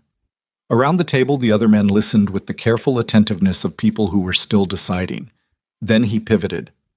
I've asked Celeste to present a summary of the financial restructuring and the transition plan she's been managing on behalf of the Romano organization. Given recent events, I think clarity about where things stand is, I'd like to speak first. The voice was Vivian's. She had not raised it. She had not needed to. Every head in the room turned. Gio looked at her with an expression that was still almost pleasant, almost in the way that very thin ice is almost solid. Mrs. Romano, this isn't typically... No. She stood. It isn't typical, but given recent events, as you said, clarity is important. She looked at Damien. He met her eyes and nodded once. She walked to the credenza and picked up the leather briefcase and brought it to the table and set it flat in front of her and opened it. And what she removed was a stack of documents. Clean copies, organized, tabbed, 43 pages of Bernard's reconstruction, reformatted by Vivian herself in the small hours of the previous morning into something that could be understood by people who were not forensic accountants. She placed a copy in front of every person at the table. She did this herself, moving around the room, which required her to pass within 3 feet of Celeste, which she did without looking at her. Then she stood at the head of the table, say, Damien's seat, which he had vacated and moved aside for, a gesture that did not go unnoticed in the room, and she began. $11,240,000, she said. That is the amount that has been removed from Romano family accounts over the past 18 months through a network of shell companies incorporated across 3 jurisdictions, 2 of which are outside the United States. She let the number sit for a moment. I'm going to walk you through exactly how it was done, who authorized each step, and what it was intended to achieve. I'd ask that you look at the documentation in front of you as I speak. The figures are sourced. The account numbers are real. The shell company registrations are a matter of public record in the jurisdictions where they were filed. The room was entirely silent. Not the working silence of people waiting for a presentation to end. The specific silence of people who have understood that something is happening that they did not expect and cannot yet evaluate. Gio's pleasant expression had not moved. It was frozen there now, which was worse. Celeste had both hands flat on the table in front of her. She was looking at the document copy Vivian had placed in front of her, and her face was doing nothing. Nothing at all. And Vivian had learned enough about performance in 20 years to understand that doing nothing this completely was itself a choice. A strenuous and deliberate choice. Vivian talked for 11 minutes. She had timed it in the apartment the previous evening, going through it 3 times until the pacing was right. Not slow enough to lose the room, not fast enough to let anyone avoid the weight of individual facts. She walked them through the shell company architecture. She walked them through the vendor fraud. She walked them through the systematic removal of trusted personnel and their replacement with Celeste's people. She named Adria Santos, Luca Berton, Frank Maroro, Paul Dietz. She named them with the specific deliberateness of someone restoring something that had been taken, giving them back their weight in the room. And then she reached the last tab in the stack. The device detonated at the gala charity event 4 days ago, she said, was placed under the host table during the final decor installation window by 2 individuals using falsified identification who entered as assistants to the florist. She turned the page. The florist has been cooperative with investigators. She did not hire these individuals. They approached her 3 weeks before the event offering to work the Romano Gala specifically. She took them on because she was short-staffed. Vivian paused. The host table was the seating position of the Romano family leadership. It was also my seat. She let that sit. The bomb was not an attack on the Romano organization by an external rival. She looked around the table, making eye contact one person at a time, unhurried, the way she had delivered charity presentations and board meetings and every other performance of a competent woman in rooms full of powerful men. It was an internal action, intended to remove the Romano leadership and clear the way for a complete organizational transfer. The same methodology has been deployed against 2 other organizations in this region in the past 4 years. I have the financial records from both cases. I have witness testimony. I have a federal agent in this building who is prepared to present the government's parallel findings. The room broke. Not loudly.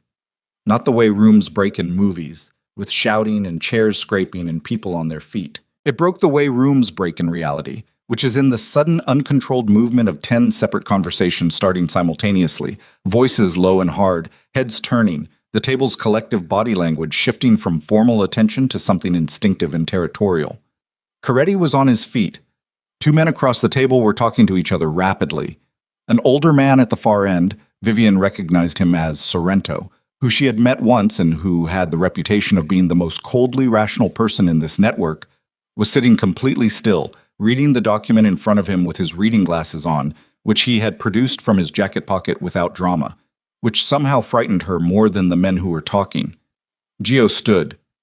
"This is—" He stopped. Started again. "This is a domestic dispute being weaponized in a professional setting. Mrs. Romano has personal grievances. Sit down, Gio." The voice was Sorrento's. Quiet. Absolute. Gio sat. Sorrento looked up from the document at Celeste. "The Cyprus account," he said. "Page 11. The initial capitalization date." Celeste looked at him.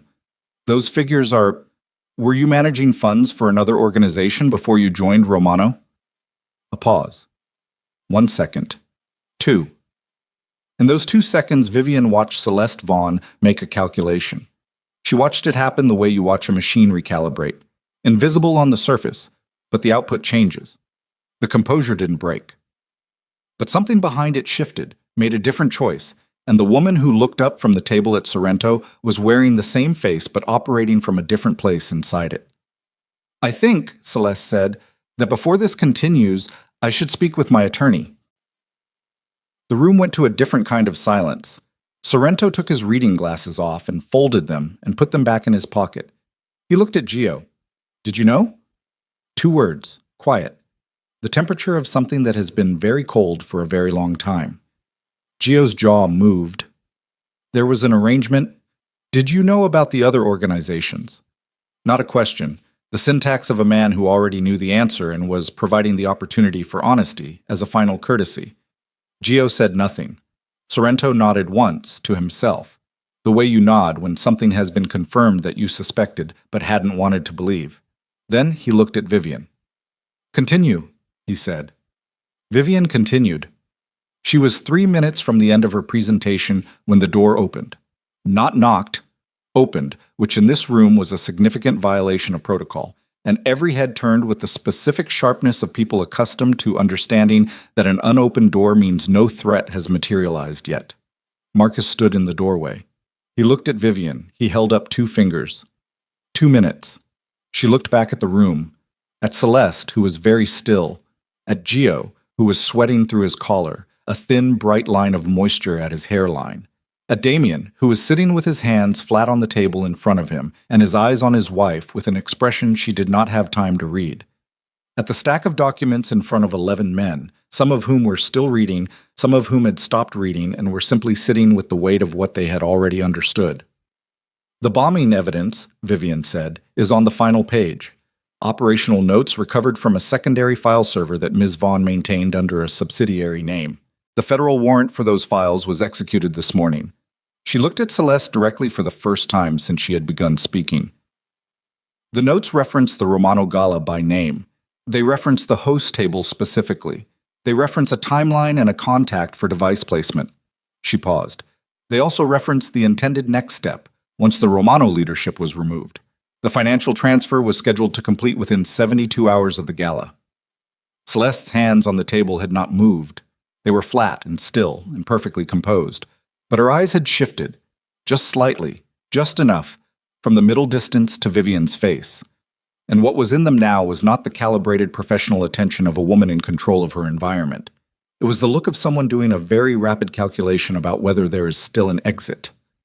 Gio pushed back from the table. He did it fast, the chair scraping hard across the floor, and he was on his feet and moving toward the door in the 3 seconds before anyone else in the room fully processed what was happening, and Marcus was in the doorway. But Gio was bigger than Marcus was broad, and the math of the space between them was not. "Marcus!" Vivian said it at normal volume. Marcus stepped fully into the doorway, filling it with his density, and produced from behind his back a set of zip restraints with the calm economy of a man who had thought several steps ahead, and Gio pulled up short 2 feet from him, breathing hard, his face doing something ugly and uncontrolled that was the first genuinely unmanaged expression Vivian had seen on it. "Don't," Marcus said. 1 word. The weight of everything behind it. Gio stood there for 3 full seconds, breathing, calculating, and then his shoulders dropped by 2 inches, and that was the whole story. Vivian reached into the pocket of her jacket and withdrew her phone and pressed the single contact she had preloaded the previous evening. No name, just a number. And the call connected on the first ring. "Now," she said.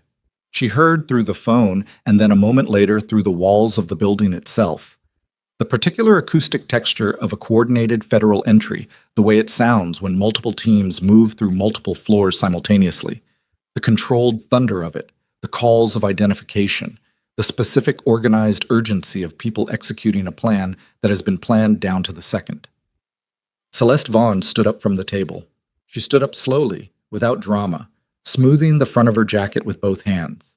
A gesture so composed, so deliberate, that several men in the room watched it with something almost like disbelief. She looked at the document stack in front of her. Then she looked at Vivian. "You were in the rubble," Celeste said. Her voice was quiet, conversational, stripped of performance the way voices sometimes are at the end of things. "When the bomb went off, I checked. You should have been at that table. I went to speak to the catering manager about the dessert service. A faint sound that might, under different circumstances, have been appreciation. The calla lilies? The dessert service," Vivian said. "The lilies were fine." Celeste looked at her for one more moment, steady, measuring, the last calculation of a woman who built her entire method on reading people, and who had once read this one wrong. She said quietly, to no one in particular. The door came open fully, and Agent Diane Carver walked into the room in a dark jacket with a federal badge on her belt and 2 agents behind her, and the room that had held 11 of the most dangerous men in the northeastern United States watched a woman in her early 50s walk to the head of the table with the unhurried certainty of someone who had been building toward this moment for 6 years and say, in a voice that carried clearly to every corner of the walnut-paneled room, "Celeste Vaughn, Gio Ferrante, you are under arrest." Celeste did not move, did not reach for anything, did not speak, did not perform surprise or outrage or any of the dozen responses available to her. She simply stood there in her charcoal jacket with her hands at her sides and allowed the agent who approached her to do what agents do. And her face during all of it was composed with a stillness that Vivian would think about later and would decide was not the stillness of acceptance, but the stillness of a person storing information, cataloging, recalculating, still working, even now, in the wreckage of what had been the most sophisticated operation any of the men in that room had ever seen attempted. Gio, by contrast, was loud. His voice filled the room while Marcus held the doorway and the agents moved through it, and the words were angry and expensive. Lawyers' names, constitutional references, the specific indignation of a man who has always been able to spend his way clear of consequences and has just realized, with genuine shock, that he has run out of room. Vivian watched it all from the head of the table. She was aware of her heartbeat, still loud, still percussive, but slower now, finding its way back to something sustainable. She was aware of her shoulder. She was aware of the 11 copies of Bernard Couot's financial reconstruction laid out across the walnut table like a map of everything that had nearly been taken, and everything that hadn't. Damien was standing beside her. She hadn't heard him move. He was close enough that she could feel the warmth of him in the way you feel weather. Present, adjacent, not touching. "Vivian," he said. She didn't look at him yet. She was watching Carver, watching the agents work the room with the professional efficiency of people who had prepared for exactly this configuration of bodies and exits and variables. "You built that," Damien said quietly. "Everything you just did. You built that." She thought about 20 years. She thought about the chandelier invoice and the calla lilies and the interior design firm she had closed and the friend she had stopped seeing and the woman she had put in storage in an apartment on Aldermere Street. She thought about rubble and the dark and 4 words on a security radio. "Yes," she said, and then Carver looked across the room at her and gave her the brief economical nod of one professional acknowledging another. And Vivian Romano straightened her back against the protest of her ruined shoulder and stood at the head of a table where she had just dismantled, piece by careful piece, the most dangerous thing she had ever faced, and felt, for the first time in longer than she could accurately remember, entirely like herself. The room emptied slowly. That was the thing nobody told you about moments like this. that they didn't end cleanly, didn't cut to black the way a film does at the moment of maximum impact. They bled out. They required management. The federal agents needed statements from the men at the table, which some gave willingly, and some gave with their attorneys on the phone, and one, Caretti, gave with his reading glasses on and a cup of coffee he'd poured from the sideboard, treating the whole proceeding with the cooperative pragmatism of a man who understood that the geometry of the situation had changed and had already begun adjusting.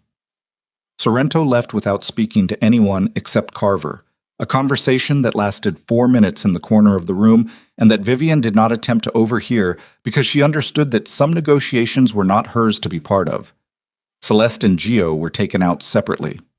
Celeste first. She walked through the door between two agents with her wrists bound and her back straight and her face doing that thing it did. The perfect composure, the absolute withholding. And she did not look back at the room, not at Damien, not at Gio, not at Vivian. She looked forward, down the hallway, at whatever she was already planning inside the machinery of that extraordinary, dangerous mind. Vivian watched her go and felt something she hadn't expected to feel. Not triumph, not relief. Something quieter and colder, like the feeling after a very long fever breaks. The absence of heat, the strange hollowness of a body that has been running at emergency temperature for so long it has forgotten what normal feels like. Gio was louder leaving than he had been arriving. He said several things in the hallway that reached back through the open door. Lawyers' names, accusations, the specific fury of a man who had operated for 3 decades on the understanding that his particular combination of resources and relationships constituted a kind of immunity. He had not been wrong about that exactly. He had simply miscalculated where the immunity ended. Marcus watched him go from the doorway with the flat expression of a man completing a task. When the room was down to Vivian, Damien, Marcus, and 2 agents finishing their documentation at the far end of the table, Carver came to stand beside Vivian at the credenza where the briefcase sat, empty now, the documents distributed and cataloged and entered into the formal record of what would become a federal prosecution spanning multiple jurisdictions and running through stages of legal process that neither of them would see the end of for years. Bernard's testimony, Vivian said. He'll need protection during the trial period. Already arranged. He agreed this morning. Carver looked at her sideways. He also told me, and I'm quoting, that you were the most relentlessly organized person he had ever worked with, and that he meant it as both a compliment and a complaint. Vivian almost smiled. The muscles required for it were there, but tired. That sounds like him. The Chicago and Philadelphia cases. The evidence you provided reopens both.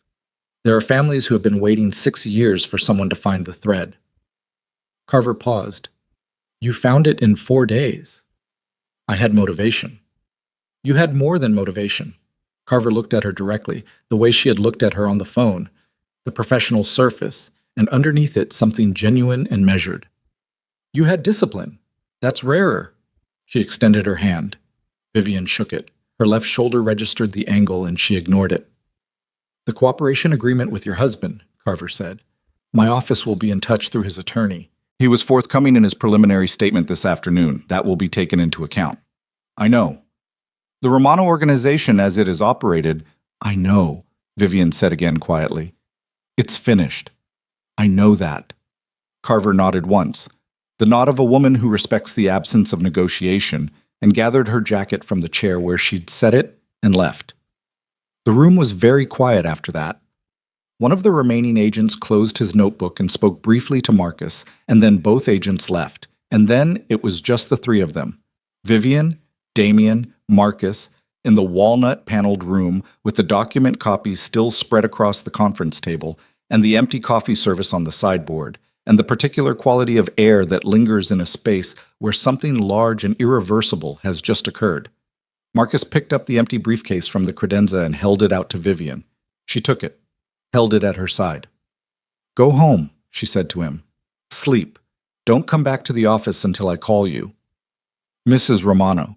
Marcus. She looked at him steadily. You've been awake as long as I have. Go. He looked at her for a moment.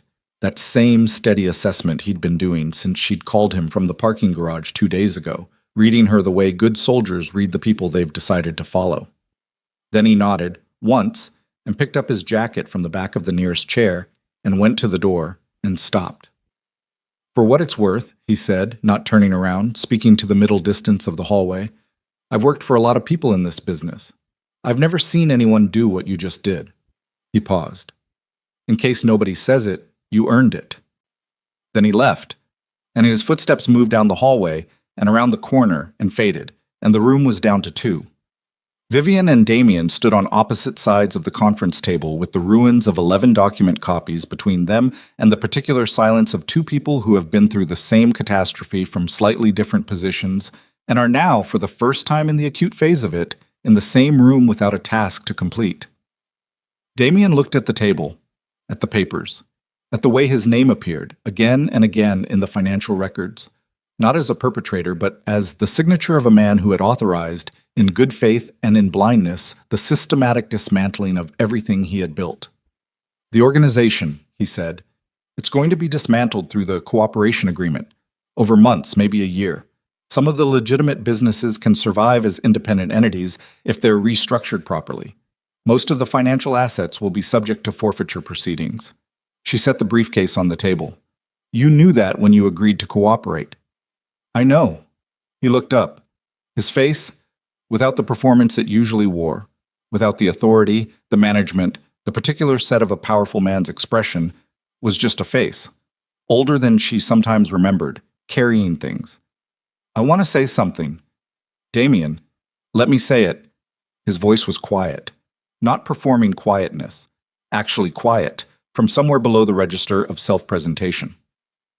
I spent 20 years taking what you built and accepting it as the landscape. The way you accept weather. I didn't see the work. I didn't see you doing it. And when I should have seen you, when you were under that building and I had a radio in my hand, He stopped. He looked at the table again. There is no version of an apology that reaches that. I know that. She looked at him across the table. She thought about the 20-year map of small decisions that had led, with the inexorable logic of accumulated choices, to the specific night in the rubble when 4 words on a radio had clarified everything that had previously been too complicated or too painful to look at directly. I know you know, she said. I'd like to try. No. She said it without cruelty. Damien, no. What we did this week, that was necessary, and I don't regret it. We did it together, and that mattered. But what's between us? She paused, finding the exact words, not settling for approximate ones, that was finished before the bomb went off. I think we both know that. The bomb just made the knowing unavoidable. He didn't argue. She had expected in some part of her that was still running old predictions that he would argue, that he would deploy the particular combination of charm and genuine feeling that had worked on her for 20 years, because it was real, the feeling. She had never doubted that. But he didn't argue. He stood there and received the truth of it with the stillness of a man who had, in the past 72 hours, been stripped of enough illusions that one more didn't break him so much as complete the work already underway. Okay, he said. The word of a man accepting a verdict he had always known was coming. I'll have someone contact you about the legitimate asset division. There are businesses I built. I want them. You'll have them, all of them, whatever you want. He said it immediately, without negotiation, which was the right answer, and also, she thought, probably the first completely uncomplicated thing he had done for her in several years. She picked up the briefcase. Go cooperate with the federal attorneys. Tell them everything. Don't protect anyone who doesn't deserve protection. And Damien. She looked at him one last time across the ruins of the conference table and the ruins of everything else. Take care of yourself. I mean that. He looked at her with something in his eyes that she didn't have a clean word for. Grief, maybe, or the specific remorse that comes not from an event but from a pattern, from the long accumulated realization of a thing you did slowly and incrementally and almost without noticing until the evidence of it is laid out in front of you on a conference table by the person you did it to. I know you do, he said. She left him there in the walnut-paneled room with the documents and the silence. The months that followed moved differently than the weeks before them. Slowly, with paperwork, with the grinding bureaucratic machinery of federal prosecution and asset forfeiture and cooperation agreements, and the specific exhausting tedium of dismantling through legal process, something that had taken decades to construct. Vivian engaged an attorney, not a Romano family attorney, a woman named Petra Holt, who operated a small firm in White Plains and who had a reputation for being nearly impossible to outmaneuver in asset negotiations. And they worked through it together over long sessions at Petra's conference table that bore no resemblance whatsoever to walnut paneling, and felt like the most functional rooms Vivian had been in years. The divorce was not contentious. This surprised some people, not Vivian and not Damien, who signed what was put in front of him with the cooperation of a man who understood that the only currency he had left that was worth anything was his word, and that spending it here was both the right thing and the only thing. The settlement gave Vivian the 3 legitimate businesses she had built from the infrastructure of Romano Holdings, a logistics company, a property management firm, and a mid-sized catering operation that had started as a front and become, under her management over 8 years, a genuinely profitable business that employed 47 people who had no involvement in anything other than the catering of events and the preparation of food. She kept the apartment on Aldermere Street. She let the house go. She drove past it once, 3 weeks after moving out, not to look at it, but because it was on the route to Petra's office, and she took it deliberately, making herself do the thing rather than routing around it, and she looked at the front of it through the car window. The gate, the boxwood, the second-floor window of the room that had been her office for 12 years. And she felt what she felt, which was complicated and real, and not something she was going to pretend was simple, and then she drove past it and did not take that route again.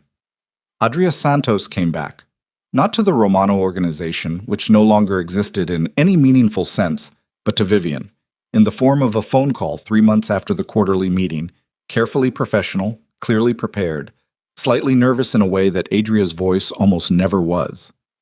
"I understand you're restructuring the legitimate operations," she said. "I thought I'd reach out." "I've been waiting for you to," Vivian said. Luca Berton she found through Marcus, who had stayed in contact with him through the period of his professional exile.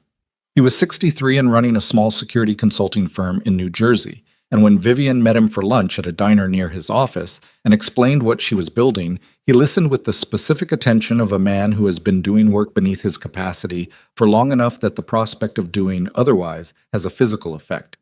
She watched it in his posture, the gradual change of it across the table, the shoulders coming down from wherever they'd been holding for 2 years. "It's legitimate," she told him, "not as reassurance, as fact." "Completely. The logistics operation has contracts with 3 distribution networks and a municipal waste management authority. Nothing moves through it that I haven't signed off on personally." He looked at her for a moment. "And if I find something that concerns me, you tell me. And you listen. Luca, I built this. Why would I not listen?" He made a sound that was the beginning of a laugh. The kind of sound a person makes when they've been cautious for so long that the first drop of something lighter catches them off guard. Frank Maroro declined, politely, through a handwritten note that arrived at the Aldermere apartment 2 weeks after she reached out. He had built something new in his retirement, he wrote. A small accounting practice in Vermont, a house with a wood stove, a version of life that he had not expected to value as much as he did. He wished her well. He meant it. She could tell from the handwriting, from the particular care of a man who wrote the way he meant it to be read. She kept the note, put it in the desk drawer in the Aldermere apartment, and didn't think about why. Paul Dietz was different. She found him in November, 8 months after the meeting, in a garden apartment in Hoboken, not far from where she'd sat across from Adria Santos in the coffee shop. He was 77 years old, and he had been Damien's father's counselor before he'd been Damien's, and he had spent the last 18 months believing that his removal from the Romano organization was the result of his own failing judgment, his own age, his own obsolescence. The planted evidence had been efficient and devastating in the specific way that attacks on old men's dignity are efficient and devastating. It hadn't needed to be loud to do its work. He answered the door in a cardigan, a different cardigan from Bernard's, brown instead of gray, same fraying at the cuff, and looked at her with the careful blankness of a man who had learned, in his 70s, not to invest too quickly in the possibility of good news. She told him what had happened. All of it.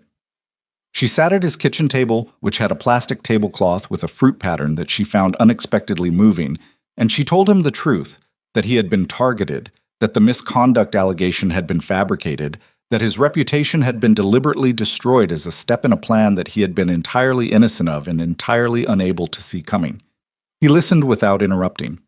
When she was done, he was quiet for a long time. Outside his kitchen window, a November wind was doing things to the leaves of a ginkgo tree that hadn't quite finished dropping yet, and the yellow of them was very bright against the gray of the sky. "I thought," he said finally, "that I was losing my mind, my judgment, that I'd missed something I should have seen." He paused.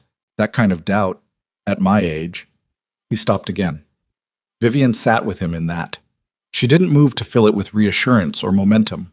She let him sit in the truth of what it had cost him, and she sat in it with him because she understood that some things deserved to be sat with rather than managed past. "You didn't miss anything," she said, when it felt right to say it. She was very good at what she did. The best people in the Federal Financial Crimes Unit spent 6 years not seeing it. He looked at her with something that was not quite forgiveness. Not of her. She hadn't harmed him, but something in the neighborhood of it. The adjustment a person makes when they learn that the verdict they've been living under was wrong, and the living under it can stop. "Your husband's father," he said. He would have seen her. He had a particular... He touched the side of his head. "An instinct for a certain kind of appetite." "I know." "And you?" She considered this honestly, the way she tried to consider things now, without the self-protective framing she'd spent 20 years perfecting. "I saw it. When the bomb went off. When I had 4 minutes to reconstruct the evening in my head from under a collapsed ceiling." She paused. "Earlier than that, maybe. I just wasn't ready to look at what I was seeing." He nodded slowly. "That's human," he said. "That's just human." She drove back from Hoboken in the silver Volvo with the radio off, and her hands at 10 and 2, and the heater running against the November cold. And she thought about what human meant, about how it had been used on her over the years as a kind of apology, a kind of excuse, and how it had felt different from Paul Dietz's mouth, more like an absolution and less like a dismissal. She was human. She had missed things. She had built 20 years of her life around a man who did not deserve the architecture of what she'd constructed. And she had done it with her eyes partially open and her intelligence partially engaged, and the part of herself that knew better held in storage on Aldermere Street, like a piece of furniture waiting for a house that had taken an extraordinarily long time to find. Bernard Couot's testimony in the federal proceeding was devastating, efficient, and lasted 3 days. He delivered it in the same irritable, precise manner in which he did everything, treating the prosecutorial team's preparation sessions with the mild impatience of a professor whose students have not done sufficient pre-reading.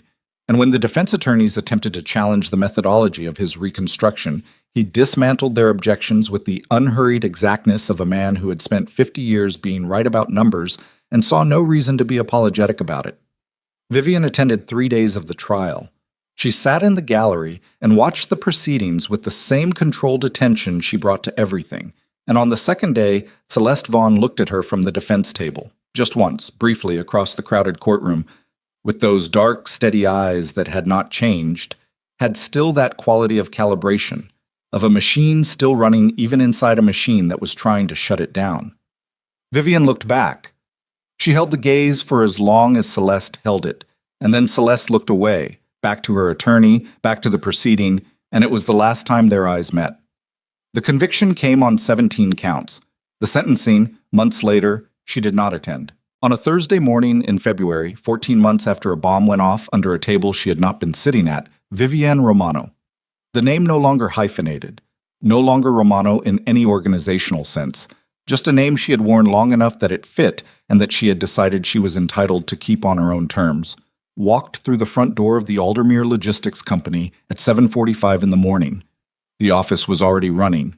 Adria was at her desk in the corner office with the glass wall, on the phone, a cup of coffee going cold at her elbow, in the way it always did because Adria forgot coffee existed when she was working. Luca was in the dispatch bay talking to the morning shift manager, his reading glasses on, his posture carrying none of the compression she'd seen in it at the diner in New Jersey. 2 employees she'd hired in the spring were at the front desks doing whatever they did at 7:45. Which she knew because she had learned the rhythms of this place over 14 months, the same way she had learned the rhythms of the Romano organization, by being in it, by paying attention, by treating the ordinary operations of ordinary workdays as information worth having. She went to the small kitchen at the back and made coffee and stood at the window while it brewed. The view was an alley and the back of a building on the next street, and a sky the particular white-gray of a February morning that had not decided yet whether it was going to do something. It was not a remarkable view. It was not the view from the Romano house, which had looked out over a garden that had required a full-time groundskeeper and that she had spent many hours in without ever feeling that it was actually hers. This was hers. The coffee finished, and she poured a cup, and she thought briefly and without dwelling about the woman who had been carried out of rubble 14 months ago. Shoulder wrong, ears ringing, the taste of concrete in her mouth, and 4 words burning in her chest like something she hadn't yet understood was going to change the entire shape of her life. She thought about that woman with something that was not quite pity and not quite pride, but somewhere between them. A recognition, the way you recognize an earlier version of yourself in a photograph, seeing clearly both how far the distance is and that the distance was necessary. She had not turned into someone different. That was the thing she had needed to understand, the thing that had taken the full 14 months to settle into certainty. She had not been broken open and rebuilt into something new. She had always been this person. The woman who built things, who paid attention, who ran toward the information instead of away from it, who showed up carrying a briefcase into a room full of dangerous men and talked for 11 minutes without her voice shaking. She had always been that person. She had simply spent 20 years building that person's work inside someone else's name. She was done with that. Her phone buzzed on the counter. A text from Marcus, who now ran security for all 3 of her companies in a role they had defined together from scratch over several months of careful conversation. The morning's courier schedule had a conflict. Did she want to reschedule the afternoon delivery or reroute it? She read it, thought about it for exactly the amount of time it deserved, which was not long because it was a scheduling problem, not a crisis, because her business ran on schedules and this one had a straightforward solution. She typed her answer and sent it and set the phone back on the counter. Outside, the February sky had made up its mind and was beginning, softly, to snow. She watched it for a moment through the kitchen window, the first few flakes, tentative, finding their way down through the still air between the buildings. And she felt the full and ordinary weight of a Thursday morning, the realness of it, the particular quality of a life that belonged to the person living it. Then she picked up her coffee and walked back out into her office, where Adria had finished her call and Luca was coming up from the dispatch bay with a question, and the day was beginning the way days begin when they are yours, without ceremony, without permission, simply because you showed up and the work was there, and you were the person doing it. She sat down at her desk, opened her laptop, read the first email of the morning with the attention it deserved, which was complete. The woman who had been told, in the dark under the rubble, that she was not the first choice. That woman had made a different choice of her own, and the choosing of it had cost everything it cost, and she did not regret a single dollar of the price, and she was not finished, and she was not waiting for anyone's permission, and she had work to do. She started. Thank you for watching. If this story reached you, wherever you are, drop your city in the comments, like if you stayed until the end. And if you know someone who needed to hear a story about a woman who refused to stay buried, share it with them. See you next time.